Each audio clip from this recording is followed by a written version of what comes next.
వే gold trusted gold buyers మీరు తాకట్టు పెట్టిన బంగారాన్ని విడిపించి ఈ రోజు ఉన్న మార్కెట్ ధరకు కొనబడను. ఓం గం గణపతియే నమః. స్వర్ణలక్ష్మి నమస్తే అస్తు. పరబ్రహ్మ స్వరూపిణి రాజ్యం దేహి ధనం దేహి సర్వకామాంచ దేహి మే. ప్రతి ఒక్కళ్ళకి స్వర్ణలక్ష్మి అమ్మవారు బ్రహ్మ జ్ఞానాన్ని ఇవ్వాలని, తద్వారా ప్రతి ఒక్కళ్ళు ప్రతి నిమిషము చక్కగా నవ్వుతూ హ్యాపీగా ఉత్సాహంగా ఉండాలని, అలానే కొన్ని సందర్భంలో మనకు నచ్చినవి వస్తాయి, కొన్నిసార్లు కొంచెం లేటుగా రావచ్చు. అలానే మనకు నచ్చిన వాళ్ళు కొన్నిసార్లు మన దగ్గర ఉండవచ్చు, కొన్నిసార్లు దూరంగా ఉండవచ్చు. ప్రతి సందర్భంలో కూడాను ప్రతి ఒక్కళ్ళు చక్కగా నవ్వుతూ హ్యాపీగా ఉండాలని, ఉత్సాహంగా ఉండాలని, అలానే మనస్తత్వం మనకి అమ్మవారు ఇవ్వాలని చెప్పేసి మనం కోరుకుందాం. అంతేకాకుండా అమ్మవారు మనకి ధనాన్ని ఇవ్వాలి, ఐశ్వర్యాన్ని ఇవ్వాలి, సర్వకామాంచ సిద్ధి, అనుకున్న ప్రతి కొరకు కూడా నెరవేరాలి. అట్లాంటి యొక్క అమ్మవారి యొక్క కృపా కటాక్షం మన మీద ఉండాలి. మనం ఎంతో ఉన్నతంగా ఎదగాలని చెప్పేసి మనం కోరుకుందాం. అంతేకాకుండా రాజ్యం దేహి, ప్రతి ఒక్కళ్ళకి ఒక అధికారము, పవరు, స్టేటస్, ఒక దర్జా, దర్పం, ఇవన్నీ కూడా ప్రతి ఒక్కళ్ళకి అమ్మవారికి మన అందరికి ఇవ్వాలని చెప్పేసి మనం కోరుకుంటూ, మనము మే మంత్ యొక్క రాశి ఫలాలు చెప్పుకుంటున్నాం. మే మంత్ రాశి ఫలాలు ఈ మంత్ లో చాలా విశేషాలతో కూడుకొని ఉంది. ముందుగా ఒక 2 నిమిషాలు వాటి గురించి చర్చించుకొని తర్వాత 12 రాశుల గురించి మనం మాట్లాడుకుందాం. ఈ మాసం మనకి వెరీ ఇంట్రెస్టింగ్ గా పౌర్ణమితో స్టార్ట్ అయ్యి, ఈ మాసం అంతా అంటే మే మంత్ అంతా పౌర్ణమితో స్టార్ట్ అయ్యి పౌర్ణమితో ఎండ్ అయిపోతుంది. మనం చూసుకుంటే ఇందులో వైశాఖ మాస పౌర్ణమితో స్టార్ట్ అయ్యి జ్యేష్ఠ మాస పౌర్ణమికి మనకి మే మంత్ అంతా ఎండ్ అయిపోతుందని గమనించుకోవాలి.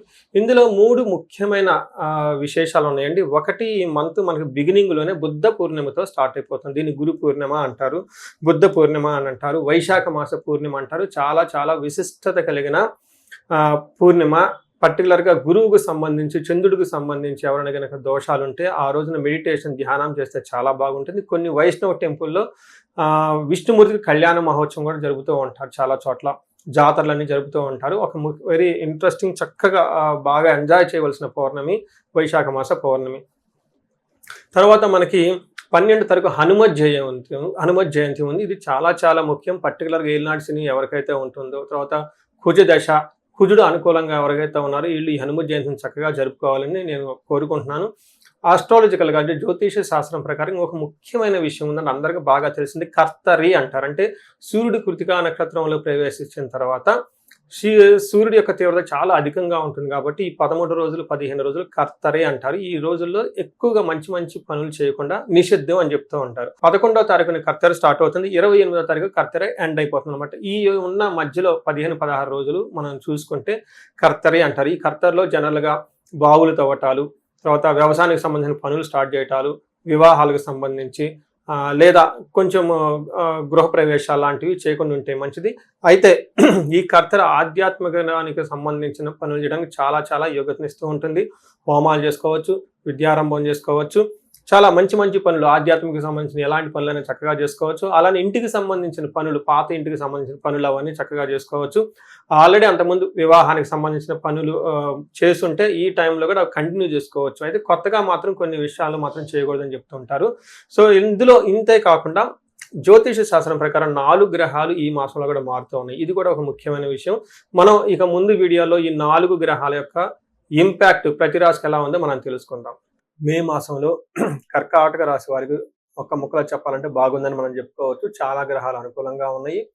జాబు లేని వాళ్ళకి ఖచ్చితంగా జాబ్ వచ్చే అవకాశం ఉంటుంది. ప్రమోషన్ గురించి ఎవరైతే కనుక చూస్తూ ఉంటారో వాళ్ళకి ప్రమోషన్స్ వచ్చే అవకాశం కూడా ఉంటుంది.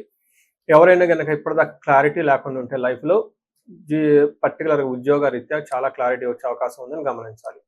మనం ఇందులో ఉన్న నక్షత్రాలు చూస్తే పునర్వసు 4వ పాదం, పుష్యమి 1, 2, 3, 4 పాదాలు, ఆశ్లేష 1, 2, 3, 4 పాదాలంతా ఈ కర్కాటక రాశిలో ఉంటారు. పేరు బలం బట్టి మనం చూసుకుంటే హీ, హూ, హే, హో, హ, డాడీ, డూడే అన్న లెటర్స్ అంతా కూడా కర్కాటక రాశిలో ఉంటారు.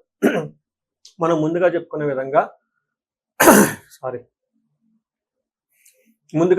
విధంగా 4 గ్రహాలు మారుతున్నాయి. శుక్రుడు 11వ తారీఖున, 14వ తారీఖున వచ్చి కుజుడు 14వ తారీఖున, శుక్రుడు ఇందులో కుజుడు 11వ తారీఖున, శుక్రుడు 14వ తారీఖున, బుధుడు, సూర్యుడు 15వ తారీఖు మారుతూ ఉండటంతో ఈ యొక్క గ్రహాల మార్పు ఈ మనకి కర్కాటక రాశి వాళ్ళకి ఎలా ఉందో చూద్దాం. ఇందులో మనకి లఘు గోచారం, సూక్ష్మ గోచారం ప్రకారం తీసుకుంటే 10 నుంచి 11కు మారడంతో సూర్యుడు మంచి రిజల్ట్ ఇస్తున్నాడు అని గమనించుకోవాలి. ఏ ప్రకారంగా క్రియాఫలం చేస్తున్న పనికి సరైన ఫలితం ఉంటుంది. తర్వాత విత్త లాభం, ధనం చాలా బాగుంటుంది. పుష్టిగా ఉంటారు, ఆర్థికంగా బాగుంటారు. అయితే దుఃఖప్రదంగా ఉండే అవకాశం కూడా ఉంటుంది. దేనికో వృధాగా ఏమంటే టూ మచ్ ప్రెషర్ అయ్యి దాని ద్వారా కొంచెం బాధపడే అవకాశం కూడా ఉంటుందని గమనించాలి. ఇందులో మనకు పాజిటివ్‌గా దాదాపు 70% ఉంది. ఒక 30% మాత్రం కొంచెం ఛాలెంజింగ్‌గా ఉంటుందని గమనించుకోవాలి. ఫస్ట్ సూర్యుడు 11వ హౌస్‌లో ఉండటంతో ఇది ఒక మంచి పొజిషన్, ఒక మంచి పరిస్థితి అని గమనించుకోవాలి. ఏ ప్రకారంగా అంటే అర్ధచ్చ స్వకులాచారః గృహే నిత్యోత్సవం శుభం నిత్య మాధుర్య భుక్తిచ్చ ఏకాదశికే రవి అంటారు. అంటే 11వ స్థానంలో గనక సూర్యుడు ఉంటే వీళ్ళకి అర్ధచ్చ ధనం ప్రకారం బాగుంటుంది. కులాచార అంటే పండగలు, ఫెస్టివల్స్ అవన్నీ చక్కగా అటెండ్ అవుతూ తర్వాత వెకేషన్కి వెళ్తూ ఉంటారు. గృహే నిత్య ఉత్సవం శుభం, శుభకార్యాలు బాగా జరుగుతూ ఉంటాయని గమనించుకోవాలి.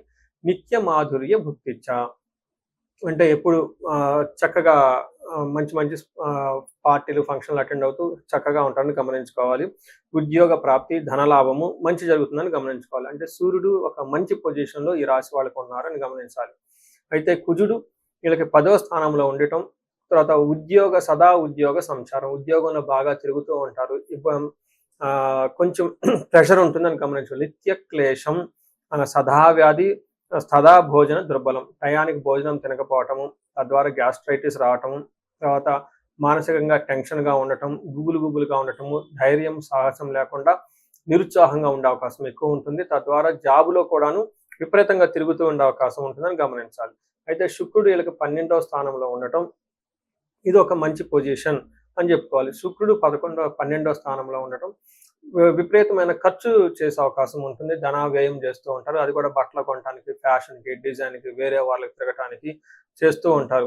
వీటితో పాటుగా వ్యవసాయానికి సంబంధించి, వ్యాపారానికి సంబంధించిన వాటిలో ఆటంకాలు కలుగుతాయని గమనించుకోవాలి. శత్రుపీడం, చోర బాధ, మహాభయం అంటే కృష్యాది సర్వ విఘ్నం అంటే కష్టపడితే సరిగ్గా పని రాకుండా ఆటంకాలతో కూడుకున్న రిజల్ట్ వస్తుంది. తద్వారా విపరీతంగా భయాన్ని గొలిపే పరిస్థితులు ఉంటాయని గమనించాలి.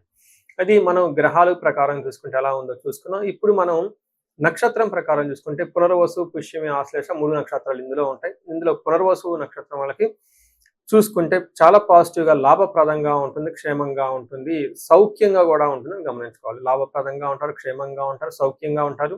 అయితే ఛాలెంజ్ చూసుకుంటే దేహ పీడనము, అతి భయము, నాశనం. పర్టికులర్గా అనుకోని లగ్జరీ, కంఫర్ట్స్, తర్వాత భోగం, లవ్, మ్యారేజ్ ఇట్లాంటి లవ్కి సంబంధించిన వ్యవహారాల్లో కొంచెం ఇబ్బంది పడుతూ ఉంటారు. అతిగా భయపడుతూ ఉంటారు. దేహ పీడనం, శారీరకంగా కూడా కొంచెం అలసటగా ఉండే అవకాశం ఉంటుంది కుజుని వలన గమనించాలి. పుష్యమి నక్షత్రం వాళ్ళకి క్షేమంగా ఉంటారు, లాభప్రదంగా ఉంటుంది. పరవాసము, ఫారిన్లో ఉండటం, ఫారిన్లో స్టే చేయటము, లేదంటే ఫారిన్ వాళ్ళకి అనుకూలంగా ఉండే అవకాశం ఎక్కువగా ఉంటుంది. క్షేమంగా ఉంటారు. హెల్త్ విషయంలో కొంచెం జాగ్రత్తగా ఉండటం ఎంతైనా అవసరం.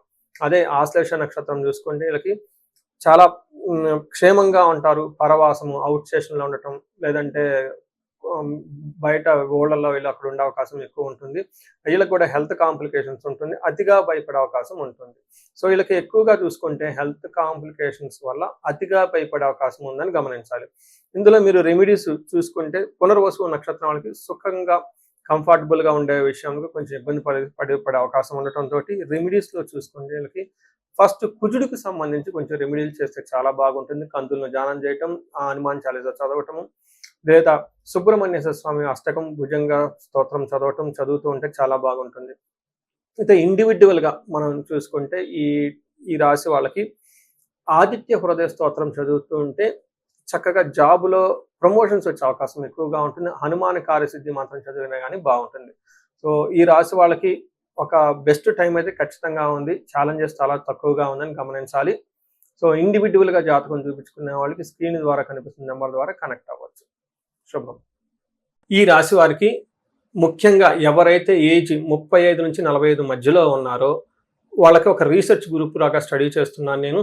ఎవరికైనా గనక ఆర్థికంగా ఇబ్బందులు పడిపోతూ ఉంటే స్వర్ణలక్ష్మి విశేష హోమం అని ఉంటుంది, దాన్ని చక్కగా జరిపించుకోండి. తద్వారా మీకు బహుముఖ ఆదాయము, వనరుల ద్వారా వచ్చే అవకాశం ఉంటుంది. మల్టీ సోర్సెస్ ఆఫ్ ఇన్కమ్ వస్తుంది. అంతేకాకుండా భార్యాభర్తల మధ్య చాలా చక్కగా అన్యోన్యంగా ఉండాలి, అభివృద్ధి జరగాలనుకున్నప్పుడు అన్యోన్య దాంపత్య పాశుపత అభిషేకము లేదా విశ్వావసు గంధర్వరాజ అభిషేకం అనేది దాన్ని చక్కగా జరిపించండి. అంతేకాకుండా చాలా సార్లు మేము చండీ హోమాలు ఎక్కువ జరిపిస్తూ ఉన్నాము. లాస్ట్ మంత్ చూసుకుంటే చాలా చండీ హోమాలు చేస్తాము. ప్రతి ఒక్కళ్ళకు కూడా శత్రు బాధలు ఉన్నా, లేదంటే కోర్టు వ్యవహారాల్లో సరైన అటు కాకుండా మధ్యలో ఆగిపోతున్న, మీరు ఆఫీసుల్లో ఒక మంచి మేనేజర్ లెవెల్ పొజిషన్లో ఉండి సీనియర్ పొజిషన్లో ఉన్న, మీ మీద ప్రమోషన్ రాకుండా అడ్డుపడుతున్న వేరే వాళ్ళు మీకు కావాలని ఇబ్బంది పెడుతున్నా కానీ ఇలాంటి వాళ్ళు చండీ హోమం చేయించుకున్న, అలానే రాహు దశ ఎవరికైతే నడుస్తుందో వాళ్ళంతా రాహు అంతర్దశలో వాళ్ళు ఉన్నారో చండీ హోమం చేయించుకుంటే చాలా బాగుంటుంది. అంతేకాకుండా ఇది పిల్లలకి అకాడమిక్ టైం కాబట్టి మనకి విద్య బాగా రావటానికి మనకి 3 రకాల దేవతలను ఉపాసన చేస్తూ ఉంటారు జనరల్గా. హయగ్రీవ స్వామి, మేధా దక్షిణామూర్తి, నీలా సరస్వతి. మీ యొక్క ఇండివిజువల్ యొక్క జాతకం చూపించుకొని ఒక్కసారి ఆ యొక్క మీ యొక్క జాతకానికి అనుగుణంగా ఏ దేవతలకు సంబంధించిన ఉపాసన చేస్తే బాగుంటుంది, ఆరాధిస్తే బాగుంటుందో తెలుసుకొని తద్వారా ఆ యొక్క దేవతలకు పర్టికులర్ మేధా దక్షిణామూర్తికి మూలమంత్ర జపము, హోమము, దానాలు ఇవన్నీ చేసుకుంటూ ఉంటే అకాడమిక్స్లో పెర్ఫార్మెన్స్ వచ్చే అవకాశం ఎక్కువ ఉంటుంది. ఇవి కాకుండా మీకు ఎలాంటి సమస్య ఉన్న, కాలసర్ప దోషం ఉన్న, పర్టికులర్గా వివాహానికి ఇది మ్యారేజెస్ టైం కాబట్టి మీకు 28 సంవత్సరాలు 27 వచ్చి ఇంకా వివాహం పోవట్లేదంటే ఖచ్చితంగా ఏదో ఒక దోషం ఉంటుంది. అవన్నీ చూపించుకుంటూ ఉంటే చూపించుకొని పరిహారాలు చేయించుకుంటే తీవ్రతను బట్టి చక్కగా పెళ్ళే అవకాశం ఎక్కువ ఉంటుంది. ఇవి కాకుండా మీ లైఫ్ అప్పటిదాకా 35 ఇయర్స్ వరకు చాలా బాగుంది, మాకు 35, 45 మధ్యలో ఉండి అనుకోని విధంగా మేము మధ్యలో కెరీర్లో ఆగిపోయాము, స్టాగ్నేషన్ పీరియడ్ వచ్చింది, కన్ఫ్యూజన్ వచ్చింది, ఎటెల్లలో అర్థం కావట్లేదు అనుకున్న వాళ్ళు ఒక్కసారి జాతక చక్రం చూపించుకొని ఎందుకు ఇది వచ్చింది, దానికి ఏమన్నా శాపాలు ఉన్నాయా, లేదంటే ఏమన్నా గ్రహ దోషాలు ఉన్నాయో తెలుసుకొని ఆ శాపాలు, ఆ గ్రహ దోషాలు తీసేసుకుంటే లైఫ్ 10 ఇంట్లో ఖచ్చితంగా ముందుకెళ్తూ ఉంది.